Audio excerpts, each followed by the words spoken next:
Vítam vás v mojom podcaste Talk, moje meno je Jano Hodál a mojím dnešným hosťom je Juraj Holoda.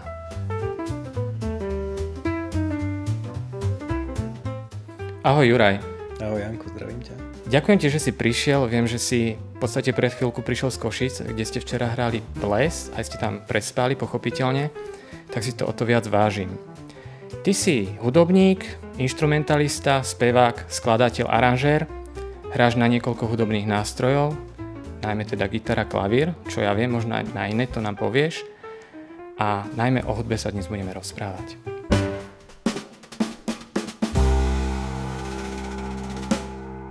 Hudba si našla teba, alebo ty hudbu? Myslím, že hudba si našla mňa skôr, tak ako to ja vnímam, alebo ja to chápem. Pretože sa mi stala inšpiráciou asi od malička, keďže rodičia mi ju púšťavali vraj, to mi tvrdia teda oni. Tak som sa nejakým spôsobom v neskoršom veku, v puberte, rozhodoval, čo budem robiť a tá hudba zvíťazila. A si pamätáš, kedy si prvýkrát chytil gitaru do ruky? Tak to si nepamätám, kedy to bolo prvýkrát, ale viem, že môj otec mal gitaru a sem tam si na nej zabrnkal, ale nebol to nejaký hráč, že by bol nejaký vynikajúci gitarista. Takže kontakt s gitarou som mal možno už ako malý, ja neviem, 7-8 rokov som mohol mať. Ale to bol len taký naozaj, že som sa jej chytil, brnkol som po strunách. Ja som začal hrať v podstate, myslím, že to bolo nejak na prelome 16-17 rokov. Čiže ten nejaký úplne prvý kontakt na začiatku bol s otcom spojený, možno? Možno áno, možno aj to bola nejaká inšpirácia aj vizuálna, hej, ako ten nástroj vyzerá a to všetko, ako znie.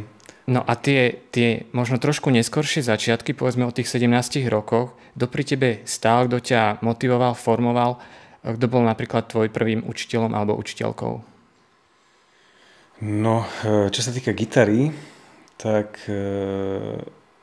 prvý učiteľ bol asi Ivan Dobijáš, taký lektor v podstate z Dubnice, ktorý ale dochádzal do Trenčína a robil tam kurzy v rámci Mestského kultúrneho strediska. Ten ma vlastne doviedol k blues, alebo to bol blues, bluegrass a ragtime, takže taká skôr stará hudba, gitarová. Ale nebol to môj úplne prvý učiteľ, čo sa týka hudby, pretože ma rodičia prihlásili ako malého na klavír a môjim prvým učiteľom bol František Pergler, ktorý je dneska docentom hry na klavír na VŠMU v Bratislave. Takže som mal veľké šťastie na to, s kým som začal. V podstate hneď takúto kapacitu si dostal. Áno. To som nečakal, teda ja som nevedel, kto to je, samozrejme ako malý chlapec.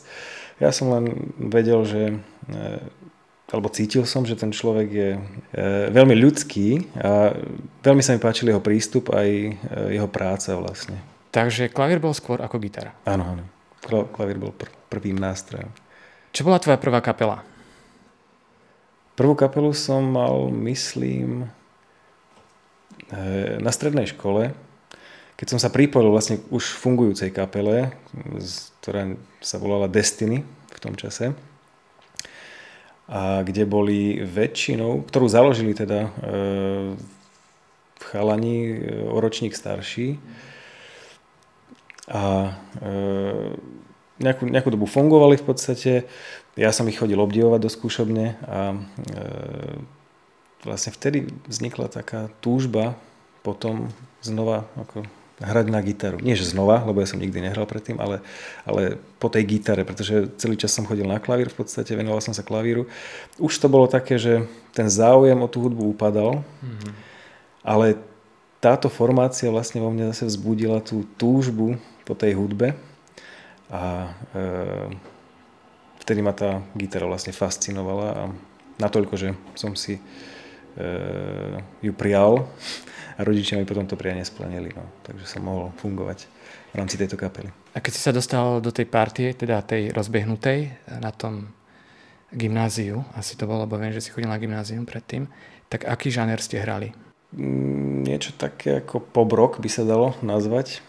Začali aj nejakými gospelovými skladbami, lebo bolo to piaristické gymnázium predsa len, takže tam bola,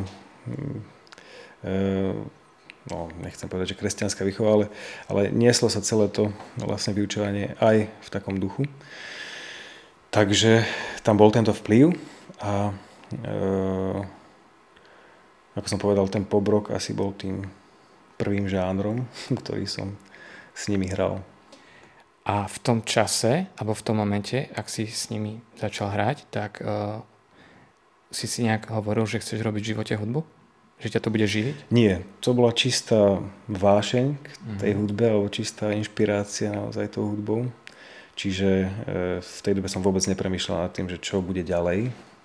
Len som mal tú túžbu proste sa učiť, rásť. Čo sa potom dialo? Kam pokračovali tvoje kroky po skončení gymnázia? Ešte aby som doplnil, ďalšia dôležitá osoba v mojom živote, čo sa týka hudby a formovania ma v hudbe, bol Martin Holúbek.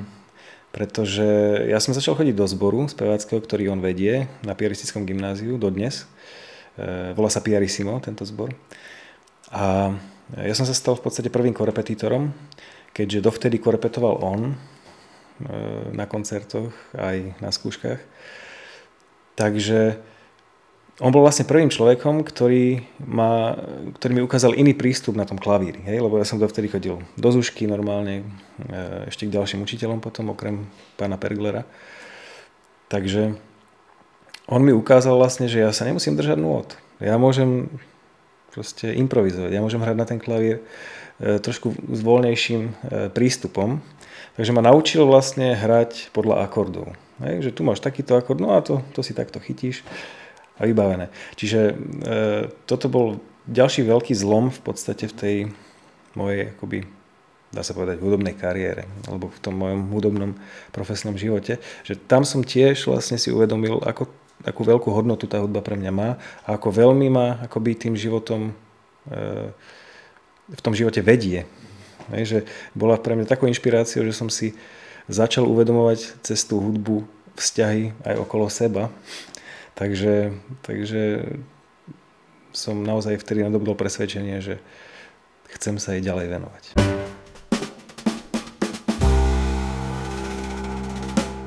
Môj prvý kontakt vlastne s tebou je práve Piarissimo a ja si to aj pamätám doteraz. Ten moment, keď si hral, myslím, že to bol trojkráľový koncert, čo pravidelne oni robia Piarissimo. I Will Follow Him z toho filmu Sestra v akcii. A ja som si vtedy už povedal, že fakt wow. A to sa bavíme 20 rokov možno späť. No, to bolo strašne dávno. Verím. No a keď si spomenul toho Martina Holúbka, možno, že vďaka nemu tu aj sedíš, lebo on mi ťa tak odporúčil, takže aj prostredníctvom toho mu chcem zaďakovať, že bol to veľmi dobrý tip.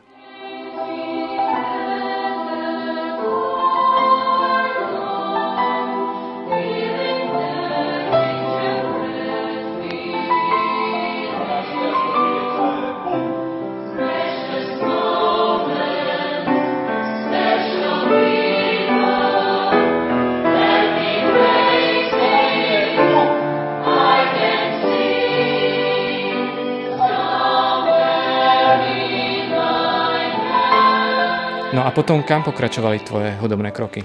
No, čiže ja som sa takýmto spôsobom rozhodol. Hovorím, že to, že som začal hrať na gitaru, vlastne asi vyvieralo z toho, akému prístupu ma Martin vlastne naučil. Alebo to, čo som z neho cítil. Proste on tiež bol, alebo stále je veľmi zapálený pre hudbu a ja som akoby nasal to jeho nadšenie z časti, hej, ale zase som išiel iným smerom trošku. No a vlastne toto celé dopomohlo k tomu, že ja som vlastne, keď som sa rozhodoval, čo ďalej po gymnáziu, tak no vtedy to bolo ešte také, že som si nebol úplne istý, takže som si podal normálne prihlášku na vysokú školu, ale tajne som mal sen v podstate, že by som chcel ísť na konzervatórium alebo niekde ďalej študovať hudbu. Lebo to bolo naozaj, to bol môj život dovtedy, alebo v tom období. No a to som naozaj s tou gitarou strávil 8 hodín denne, lebo tak ma to pohltilo, tak ma to inšpirovalo. No a ja som teda spravil prijímačky na vysokú školu, začal som tam chodiť, ale hneď som si uvedomil na tých prvých prednáškach, hodinách, že to není úplne to, čo by som chcel robiť vlastne v tom živote. Bola to ekonomická škola. Nie je to tvoja cesta. Áno, uvedomil som si, že to je niečo, čo mi nič nehovorí. Takže vtedy som úplne dostal také... Vtedy som sa úplne rozhodol pre tú hudbu. A začal som robiť maximum preto, aby som sa dostal vlastne na nejakú hudobnú školu. Neľutuješ to? Neľutujem to dodnes, nie. Ty si študoval na konzervatórium v Prahe, na konzervatórium Jaroslava Ježka, čo je jazzové konzervatórium. Na túto školu nie je asi jednoduché sa dostať. Ako si sa tam ty dostal? No, ja keď som sa rozhodoval, to bolo asi v roku 2005, tak som si podal prihlášku v podstate. Išiel som tam na tie prijímacie skúšky a bol tam veľký nátresk. Akože vtedy, v tej dobe, možno, že aj dneska je tam taký záujem, ale čiže bola tam veľká konkurencia a ja som tie prvé prijímacie skúšky nespravil. Chcel som ísť na jazzovú gitaru a ja som vlastne dovtedy, ja som sa venoval skôr rockovej až metalovej gitare, čiže som sa nedostatočne pripravil vlastne, alebo nebol som až tak kvalifikovaný v rámci tej jazzovej hudby, že by som tie príjmačky spravil. No a keďže som bol nezlomný v tomto a naozaj som sa tam chcel dostať úprimne, úplne to bol môj sen v podstate, tak... A cieľ asi. Aj cieľ určite, vtedy. Tak som si povedal, že to nevzdám a že pôjdem aj ďalší rok. Takže som išiel v tom roku 2006 na tie príjmačky, ale dohodol som sa s profesorom jedným, ktorý učil, nie priamo na konzervatóriu, ale na vyššej odbornej škole. To je v podstate jedna inštitúcia, ktorá funguje spolu. Volá sa David Dorúška, je to špičkový, jeden z najlepších jazzových gitaristov v podstate, nie len v Českej republike, ale by som povedal v Európe. No a s ním som mal prípravu na tieto druhé príjmačky a potom som vlastne úspel. Ty si zvažoval ísť aj na nejaké iné konzervatórium? No v tej dobe ja som hľadal konzervatórium, ktoré nie je zamerané čisto na klasickú hudbu, pretože mňa zaujímala a fascinovala tá, dajme tomu, moderná hudba, keď sa to tak dá nazvať, aj keď zahrňa vlastne hudbu, neviem, od 20. storočia ďalej. Čiže ja som hľadal nejakú alternatívu tejto modernej hudby.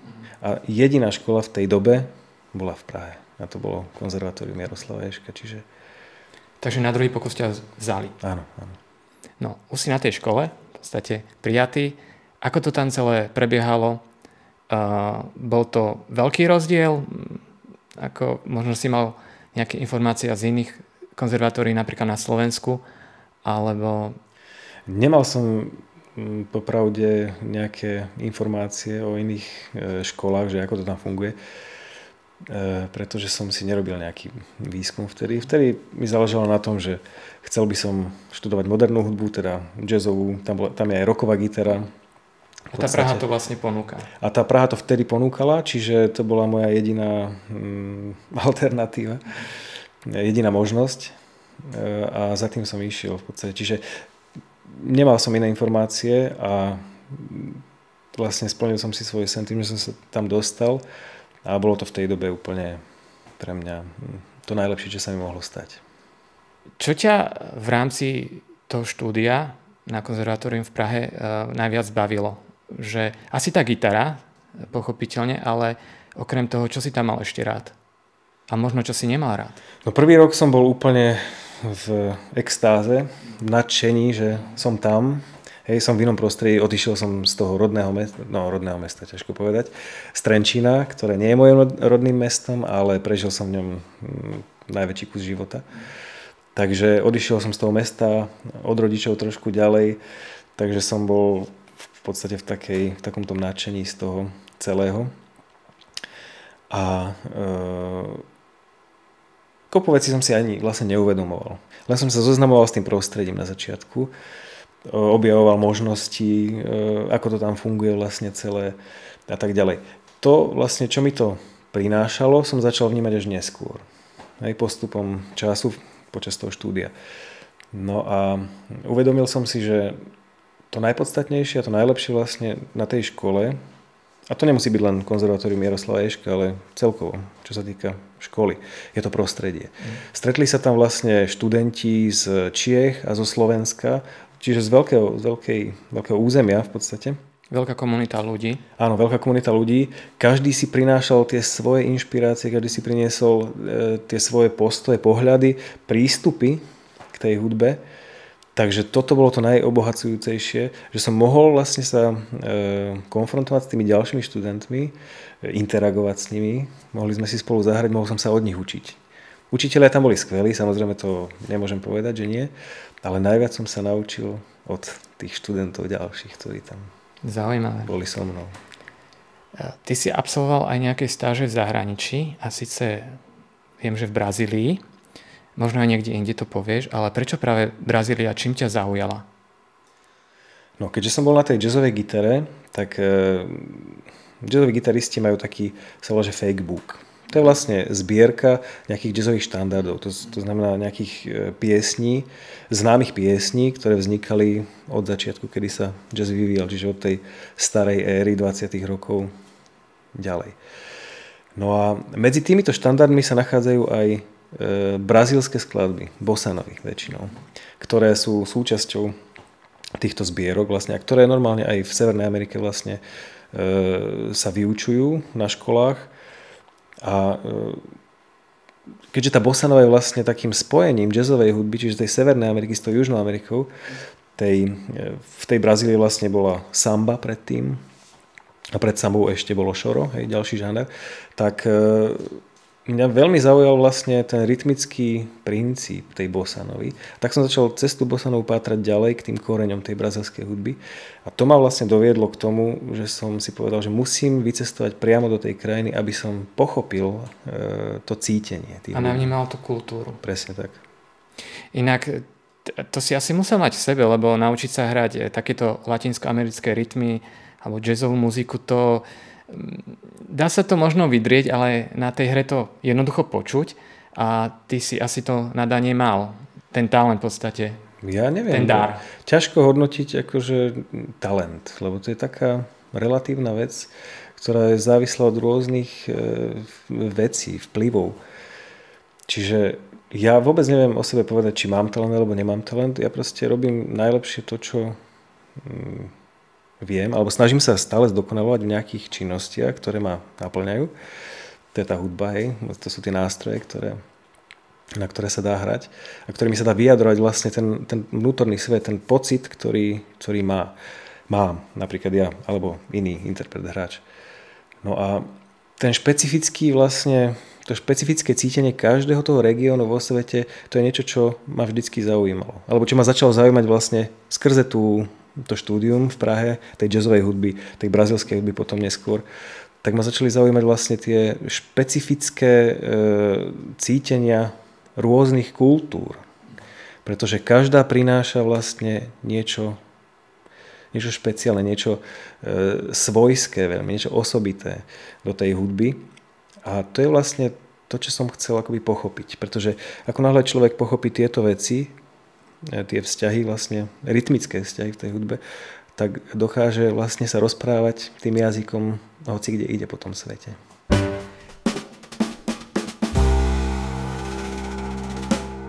Ty si súčasťou viacerých hudobných zoskupení a asi najznámejšie je Colorful People. Kde a ako ste vznikli? Kde vznikla táto partia? Kde si sa stretol s týmito hudobníkmi, hudobníčkou? Tak základ asi položil tejto kapele môj vzťah s Lenkou, pretože my sme sa vlastne stretli v Prahe, prišli sme v ten istý rok na konzervatórium Jaroslava Ježka a takisto momentálne hrá s nami od roku 2015 teda Dušan ešte. A Dušan bol vlastne môj prvá spriaznená duša v Prahe na škole. S ním sme začali tvoriť hudbu, pretože sme zistili, že máme veľmi podobné cítenie pre tú hudbu. Mali sme vtedy radi tú istú kapelu, Dream Theater sa volala, to bol taký progresívny rock metal, kde sme si našli, alebo kde nás oslovili asi rovnaké alebo podobné pocity, veci, emócie v tej hudbe. No a cez to vlastne sme sa dostali k takému hlbšiemu spojeniu, ktoré vlastne je až dodnes. Ale aby som sa vrátil k tomu začiatku Colorful People, čiže Dušan nás vlastne dal dohromady s Lenkou. My sme tvorili pár strašne dlho, 14 rokov asi, 15 rokov. A to bol ten základný kameň tej kapely. Úplne pôvodná zostava bola ešte tuto s kamošmi z Trenčína a okolia.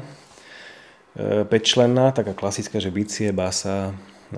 Ja som hral vtedy na kláves, pretože bol ďalší kamoš, ktorý hral na gitaru, tak som si povedal, že na čo budem ja druhú gitaru hrať, že pôjdem hrať kláves. No a Lenka spievala, Lenka bola hlavná spevačka. Potom vlastne sa to tak rozpadlo, pretože každý išiel buď študovať niekde, aj do zahraničia. A my sme išli vlastne do tej Brazílie s Lenkou.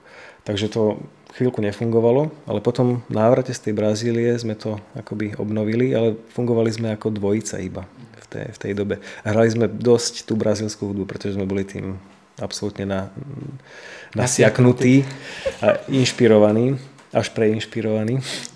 No, čiže chvíľu sme fungovali takto a potom sme sa znovu spojili s Dušanom. V tom roku 2015 a odvtedy hráme vlastne v tom triu do dneska. Niekedy ešte sú akcie, kedy priberieme ďalšieho člena, že hráme vo štvorici. To je Tomáš Jochman, ďalší vlastne naša spojená duša z konzervatória, s ktorým sme ako jedna rodina tiež. Čiže ako tá tvorba vlastne naša postupuje do dnešného dňa, tak sa snažíme formovať tú zostavu do nejakej podoby a čím ďalej, tým viac hráme v tom kvartete. Ja viem teda, že hráte dvaja, niekedy traja, niekedy štyria. O čo to záleží? Asi, poviem to teda, je to aj od financií samozrejme, ale to bude aj iný dôvod. Závisí, aký repertoár hráme, akú akciu vlastne hráme.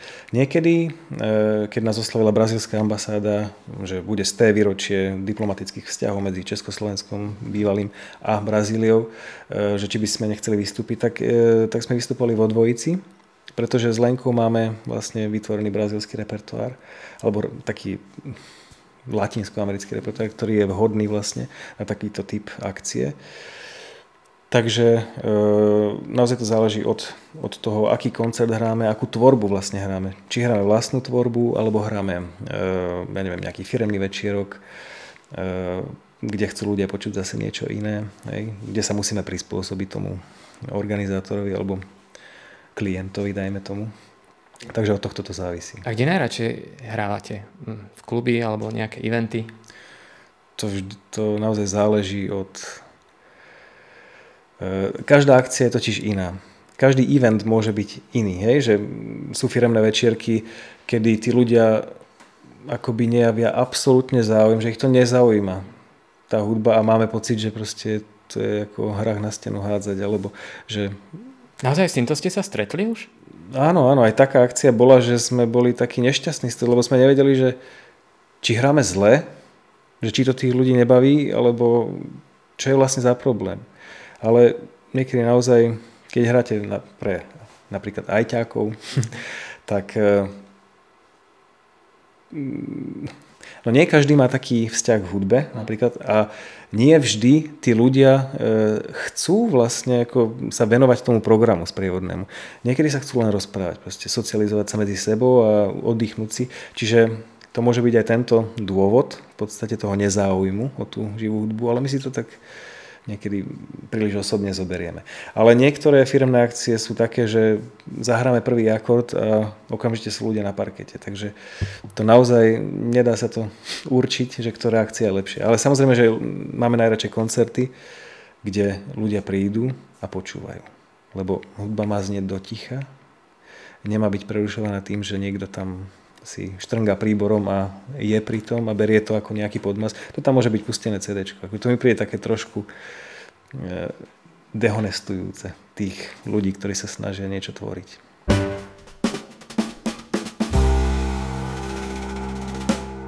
Juraj, vy ste pocestovali naozaj veľký kus sveta. Kde všade ste boli, na ktoré miesta najradšej spomínaš? A kde by si sa, alebo kde sa najradšej ešte vraciate, keď sa to dá? No boli sme asi na asi 3 kontinentoch, myslím. Začali sme teda v tej Južnej Amerike s tým cestovaním, čo sa týka teda kapely. Nemyslím teraz osobné cesty, ktoré som mal. No a to bola Brazília, Bolívia a Peru.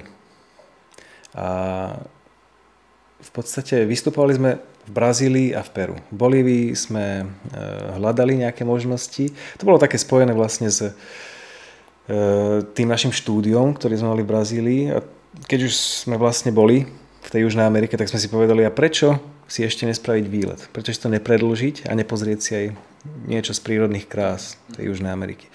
Tak sme sa rozhodli, že ideme do tej Bolívie teda. A jak sme mali vlastne tú gitaru so sebou, nepotrebovali sme toho veľa, tak sme hľadali možnosti, kde zahrať. Nebolo to také, že profesionálny manažér teraz, alebo nejaký tím nastúpil a búkovali sa nejaké haly alebo niečo také. My sme to brali skôr ako, že sme takí tí naozaj turisti, ktorých zaujíma tá kultúra, tá krajina a keď bude možnosť, tak prečo si niekde nezahrať, samozrejme. Čiže v Bolívii sme skôr sa venovali horám a turistike a potom v Peru, keď už sme boli trošku unavení po tých 2 mesiacoch na cestách a neustálých presunov, tak sme si povedali, že zostaňme teraz mesiac na jednom mieste. Potrebujeme sa zase uzemniť, trošku ukludniť. Tak sme sa usídlili v Cusku, vlastne z ktorého sa vyráža často na Machu Picchu, veľmi známa prírodná, nielen prírodná teda, ale aj architektonická, kultúrna, historická pamiatka po Inkoch. Takže v tom Cusku sme hľadali možnosti, ak sme boli už na tom jednom mieste, tak sme si obzerali mesto a spájali sa s ľuďmi ďalšími. Hľadali sme možnosti, akým spôsobom sa dostať do tej komunity hudobnej a dostať sa do nejakého klubu. Tak sme si povedali, že skúsime najskôr ulicu. Tak sme sa rozbalili na ulici, na námestí, jednom z námestí a hrali sme. A ľudia sa zastavovali, vzniklo také koliečko okolo nás a ľudia nás počúvali. Bolo to strašne milé a stal tam aj jeden pán, ktorý mal reštauráciu.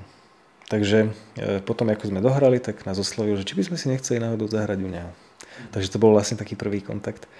A on bol veľmi milý a zabezpečil nám vždycky, že príďte na obed, príďte na večeru, takže nás takto hostil v podstate. A my sme vlastne zahrali pár pesničiek a tam to funguje tak, že ten pouličný muzikant vlastne, alebo ako to nazvať, tak príde, zahrá a teraz si povyberá, hej, tam je to osadenstvo, ľudia tam proste konzumujú a keď sa im páči, tak mu prispejú. Takže toto bol taký prvý zážitok s tou hudbou. A potom sme sa vlastne dostali aj do ďalších klubov v tom Cusku, kde sme vystúpili. Nikdy nevieš, kto vás môže vidieť. Presne tak, no. No a teda, kde sa vám najlepšie hrá? Alebo hralo? Jasné. Ja som ešte nedopovedal, že to bola jedna časť tých ciest. Boli sme potom v Severnej Amerike a v Kanade, v USA a v Kanade. To vďaka vlastne mojej tete, ktorá vedie československú komunitu v Bostone. Takže tá v podstate nám veľmi pomohla v tejto ceste. A potom v rámci toho, ako sme už boli v tých Spojených štátoch, aj v Kanade sme získali ďalšie kontakty na ďalších ľudí a trošku sa rozrástla tá sieť tých možností našich. Hej? Čiže mali sme vystúpenie aj tam. Vystupovali sme v Arménsku v jednom klube. To tiež vzniklo náhodou v podstate z toho, že sme si povedali, že ideme do tej krajiny. A ja som trval na tom, že musíme stopovať, pretože vtedy sa dostaneme trošku bližšie k ľuďom, k domácim. Takže sme stopovali a hneď prvý vlastne človek, ktorý nám zastavil, bol umelec, fotograf, ktorý vyučoval aj na nejakej škole a ten nám otvoril dvere zase do tej kultúrnej obce v Jerevane. Čiže my sme vystúpili potom nakoniec v jednom klube v Jerevane.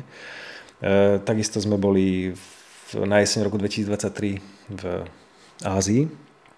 To som zorganizoval tú cestu tiež na základe toho, že našiel som lacné letenky Ale také, že z Kuvajtu do Nepálu za 100 eur. Som si povedal, to je super. A okolo toho som vlastne vystával celú cestu. A dostali sme pozvanie na jazzový festival v Dili, aby sme tam vystúpili, takže aj tam sa nám podarilo koncertovať. Ty musíš byť asi veľmi zbehnutý v tých sledovaní cien leteniek a tak, lebo tým, že milujem cestovanie a milujem sa učiť vlastne cez zážitky o tom svete, neučiť sa len cez tú obrazovku nejakú, cez televízor alebo cez internet, pretože tá interakcia s tými reálnymi ľuďmi je to najlepšie, čo sa človeku môže stať a tam sa najviac naučí. Takže sledujem samozrejme ceny leteniek a keď je možnosť, tak ma to vždycky tak ako pohltí, že sa rozhodnem a nebojím sa riskovať v podstate. Že mám tu letenku a ostatné viem, že bude v poriadku, že to zariadím nejakým spôsobom. A ty si asi typ zo dňa na deň sa vie vybrať niekam, však? Vedel by som, no. Len keď má človek viacej povinností a zodpovednosti, tak je to trošku zložitejšie. No.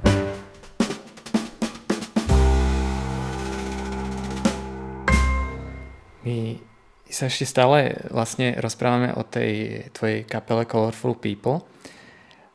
Kto má najväčšie slovo u vás? Je tam niekto z vás lídrom, alebo je to také free?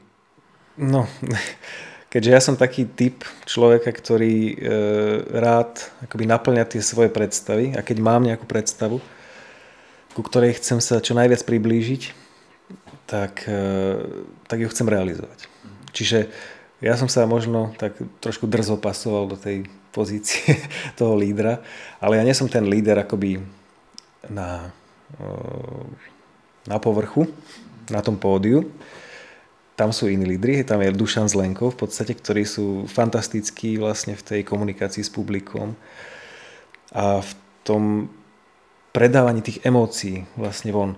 Ja som skôr ten človek, ktorý to tak akoby... Taký zákulisný? Taký zákulisný líder, ktorý sa snaží organizovať, lepiť dokopy vlastne, aby to držalo pevne spolu. Ale veľmi dôležitý, to musí niekto robiť. Samozrejme, že musí. No. Tak ja som sa v podstate na základe tohto potom stal aj manažérom kapely a vybavujem absolútne všetko. Tak asi to robíš dobre, keď ťa nevymenili doteraz. Neviem, no tak samozrejme, že každý môže mať výhrady a snažíme sa o tom rozprávať, aby sme stále rástli, lebo to je taká moja vízia, nezostať na tom jednom mieste, ale neustále sa vyvíjať, lebo to je podstata života, v podstate život je pohyb, neustále sa niekam plynie, teda hýbe sa, áno. Čiže toto je pre mňa naozaj dôležité, aj čo sa týka nejakej mentálnej hygieny, v tomto, aby človek nevyhorel, tak potrebuje sa pohnúť vždycky. Hej? Lebo ako náhle sa začne točiť v tom stereotype dokola, tak po čase môže prísť tá kríza. A ak je dostatočne hlboká, tak sa môže pokaziť aj vzťahy. Mal si už niekedy tú krízu? Určite. Čo sa týka hlavne toho vývoja na nástroji. Hej. Človek sa snaží, cvičí, najskôr ho pohltí to nadšenie, čo je naozaj jedna z najdôležitejších súčastí toho hudobníka alebo kohokoľvek, čo miluje svoju prácu. Tak to nadšenie je ten hlavný motor v podstate. Objavovať, proste inovovať alebo vyvíjať, alebo rozumieš, tá kreativita. Takže v niektorých pasážach alebo fázach toho hudobného vývoja som mal pocit, že som zastal a že sa snažím nejak preklenúť cez to, že to nejde. Takže som sa dostal do takých frustrácií, že ja som asi úplne na nič, proste muzikant, lebo mi to nejde ďalej sa posunúť na ďalší level. Ale s odstupom času, vždy, keď som sa na to pozrel, tak som to vnímal, ako že táto kríza prichádza vtedy, keď teda predchádza ďalšiemu rastu v podstate. Že tá kríza je akoby známka ďalšieho rastu. Čiže už sa na to nedívam tak čierno. To sú všetko skúsenosti. Áno. A ten proces. Vy ste známi teda aj tým, že okrem vlastnej tvorby hráte aj prevzaté veci, alebo možno, že ich máte aj viac v repertoári. Možno, že týmto ste aj začínali, ak si ja spomínam, to povieš. Hráte teda, máte veľkú časť vášho repertoáru tvorí, dá sa povedať, svetová hudba, ale aj domáca. Ako vzniká vo vašom podaní to aranžovanie? Lebo zoberiete napríklad od Stinga, hráte nejaké veci, že ako je ten proces toho, ten postup toho aranžovania v podstate do nejakého šatu, ako si vy predstavujete? My sme v podstate, niekto nás môže pokladať za cover kapelu, pretože vidí, že hráme akoby piesne od známych umelcov po svete. Dobre, z jedného aspektu to tak v podstate je, ale my sme sa nikdy nesnažili hrať alebo približovať tomu originálu. My sme vždycky si zobrali pesničku, ktorá nás strašne bavila a hrali sme si ju, ale v svojom nástrojovom obsadení svojím spôsobom vždycky. Čiže my nie sme typický coverband a vlastne to, že hráme firemné akcie, to vôbec nebol náš nejaký biznis plán, to nebol cieľ. Ale ľudia si nás začali volať, pretože ich to bavilo. Takisto aj na svadby nás začali volať, pričom nie sme absolútne špecializovaní na nejaké, akože nie sme svadobná kapela, je typická. Čiže my sme sa tak sami vyprofilovali v podstate, to som ešte nespomenul, že sme boli na zaoceánskych lodiach, kde sme pracovali. A toto bol vlastne taký dôležitý bod, pretože my sme toto účinkovanie na tých lodiach zobrali ako taký inkubátor. Akože tam sme sa zohrali a tam sme začali vlastne, tam sme si prearanžovali tieto známe pesničky, pretože museli sme mať nejaký repertoár, dajme tomu 200 skladieb. Takže museli sme potom pátrať aj po ďalších piesniach, ktoré sú populárne, ktoré budú ľudí zaujímať a baviť. No a tie sme vlastne, keďže tam sa hrá každý večer, sme hrávali, tak tým sme si nacvičili v podstate široký repertoár a tieto aranže vznikali často na pódiu priamo.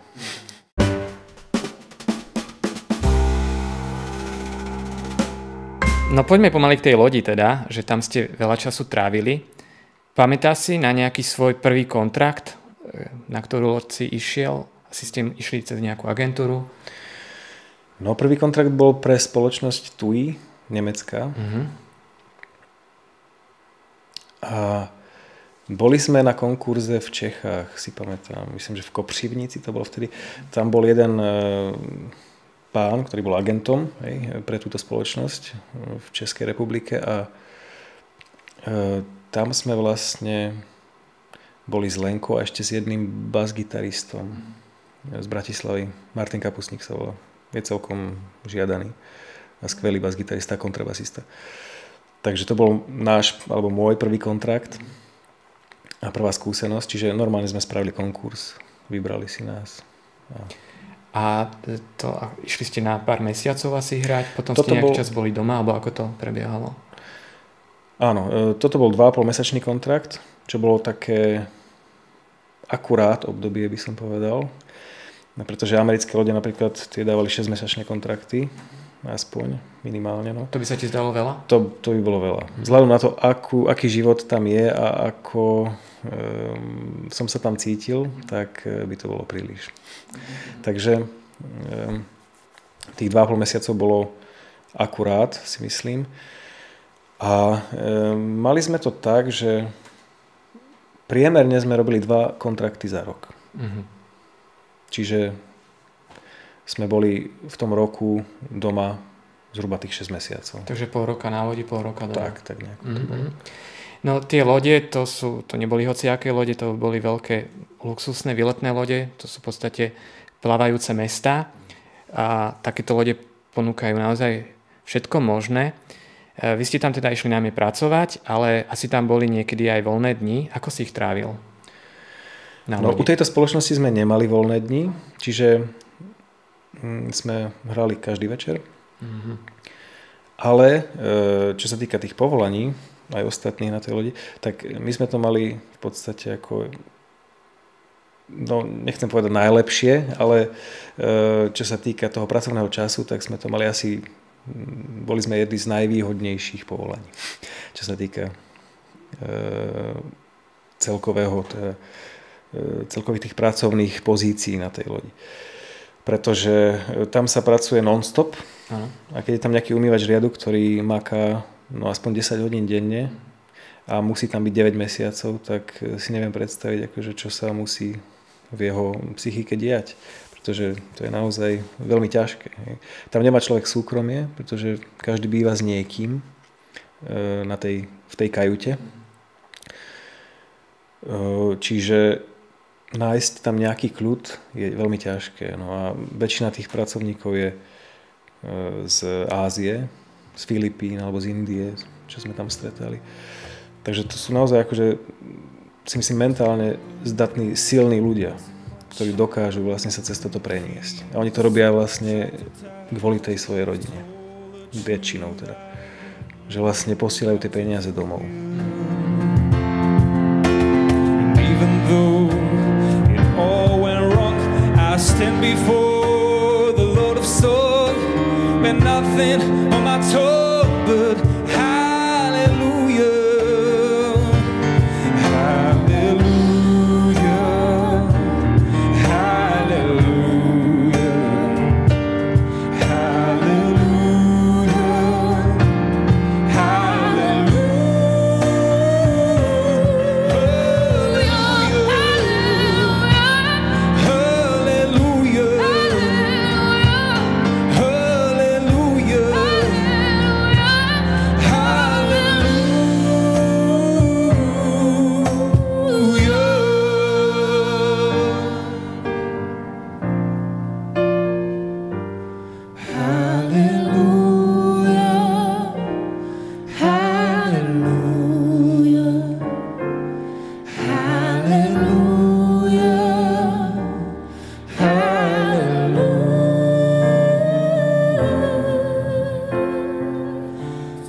Ty máš viacero hudobných projektov a jeden z týchto projektov je momentálne aj s Marcelom Palanderom, čo je náš asi šanzonový spevák, asi takto by som ho nejak charakterizoval.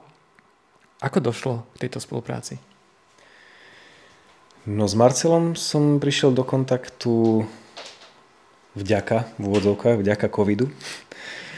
Bolo to v tomto období presne, kedy mi napísal, že má nejaké piesne, vtedy sa jednalo síce o konkrétnu jednu pieseň, ktorá bola k aktuálnej téme, a že či by som mu nespravil aranžmán a nenahral aj nástroje.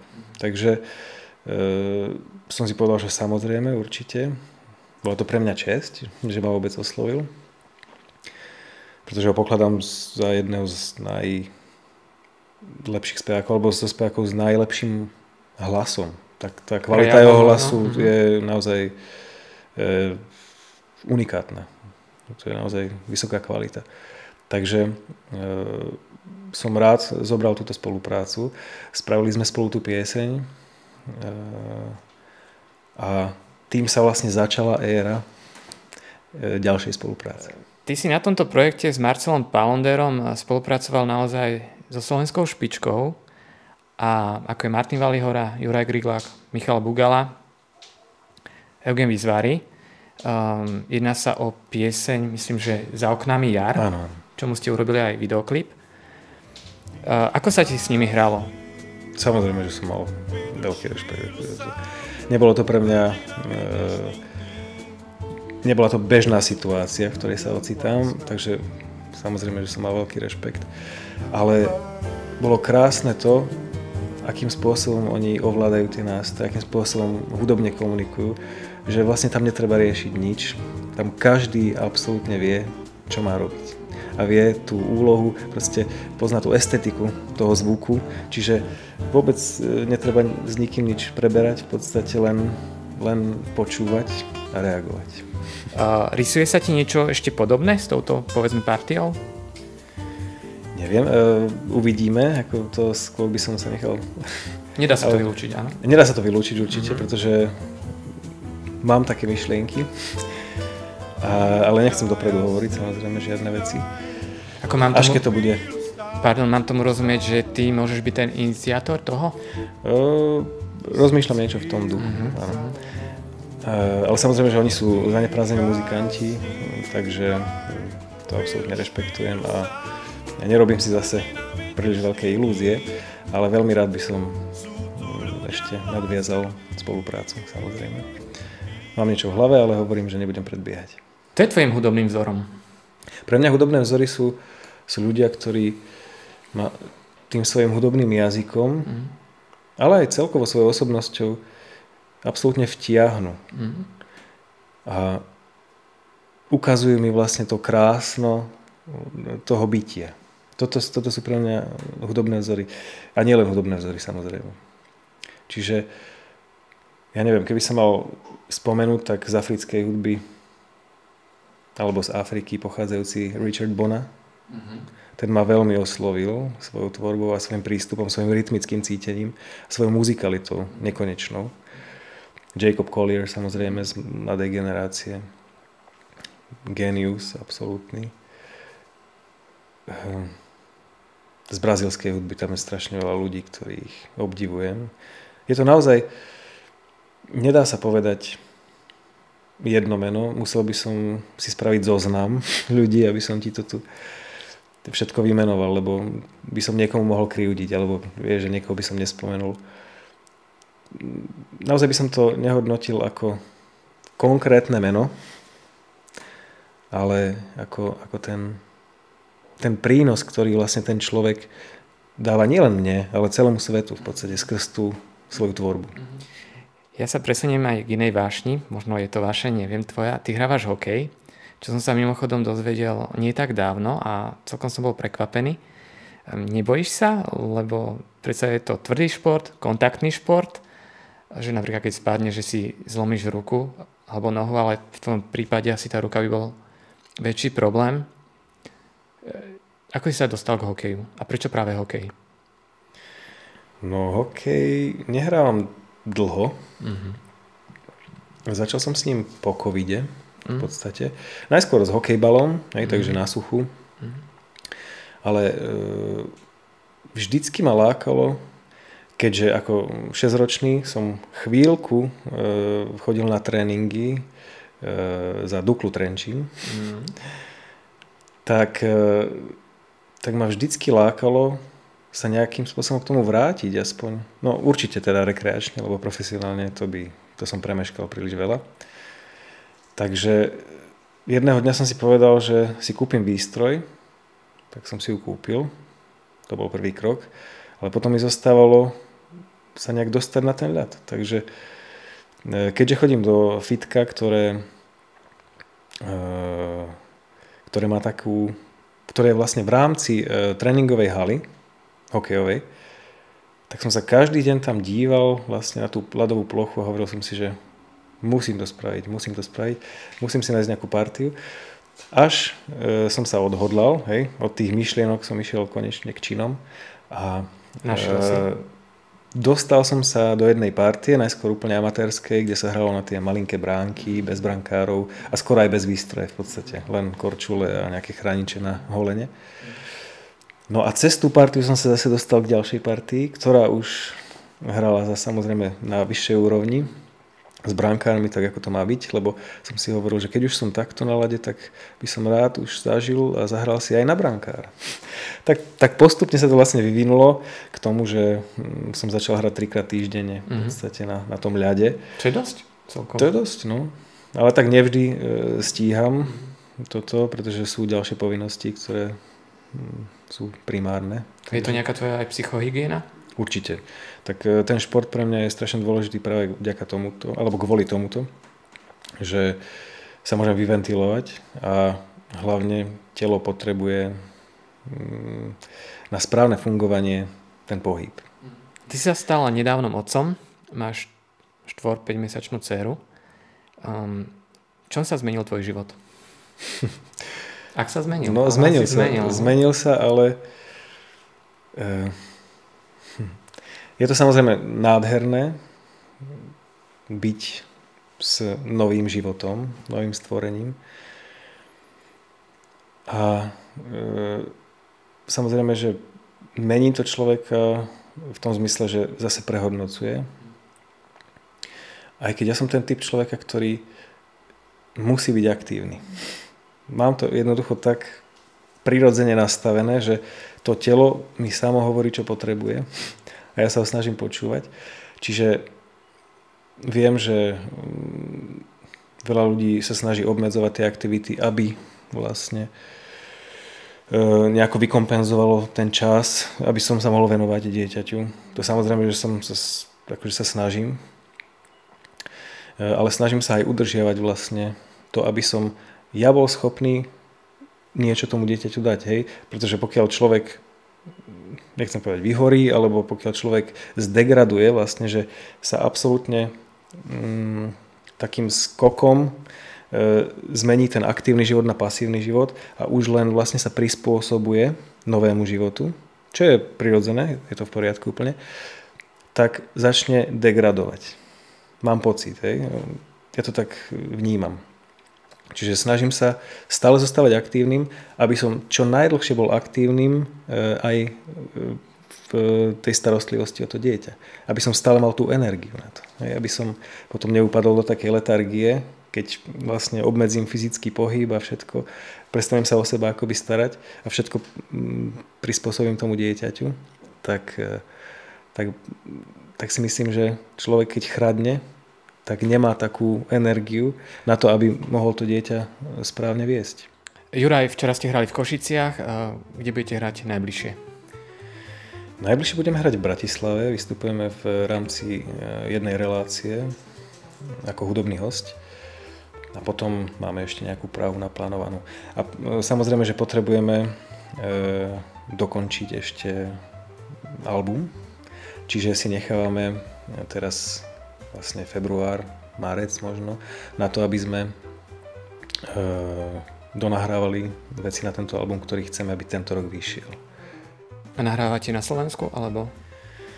No my sme začali nahrávať v Prahe, v Sono štúdiu, ale mixuje nám to Roland Kánik z Bratislavy. Takže my sme to tak trošku rozdelili na rôzne smery.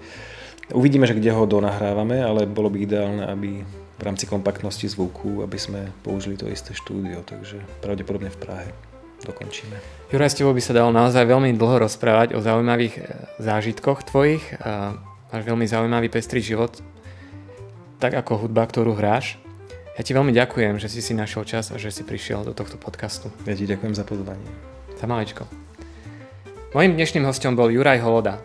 Ak sa vám tento podcast páčil, kliknite na odber.